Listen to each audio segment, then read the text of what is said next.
En ce qui concerne la relation qu'on utilise pour mesurer la tension électrique, donc c'est U égale à C fois N sur N0, tel que C c'est le calibre, N le nombre de divisions qu'indique l'aiguille, et N0 c'est le nombre de divisions du cardan. Alors pour le voltmètre à aiguille, donc on peut trouver un voltmètre qui qui contient deux cardans, par exemple un cardan de 30 et un cardan de 10 divisions.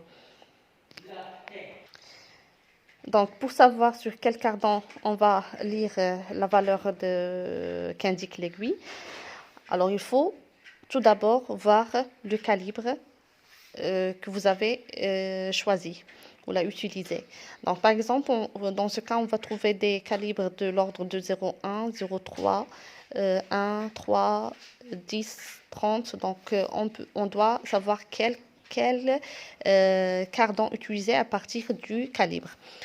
Donc, si on utilise des calibres qui sont des multiples de 30, par exemple 0,3, 3 et 30, on va lire la valeur sur le cardan de 30.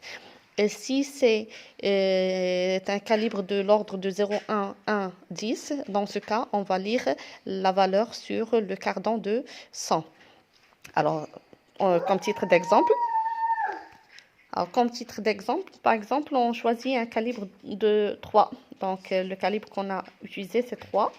Donc, on va lire sur le cardan de 30. Donc, on va écrire c'est 3 fois le nombre de divisions. Par exemple, le nombre de divisions, on va lire là, c'est par exemple 17. Donc, fois 17 sur 30. D'accord? Donc, 3 sur 30, ça va être... on va trouver que c'est 1 sur 10, donc c'est 1,7. U, c'est 1,7 volts dans ce cas, d'accord? Toujours l'unité, on ne doit pas oublier l'unité, le volt, pour la tension électrique.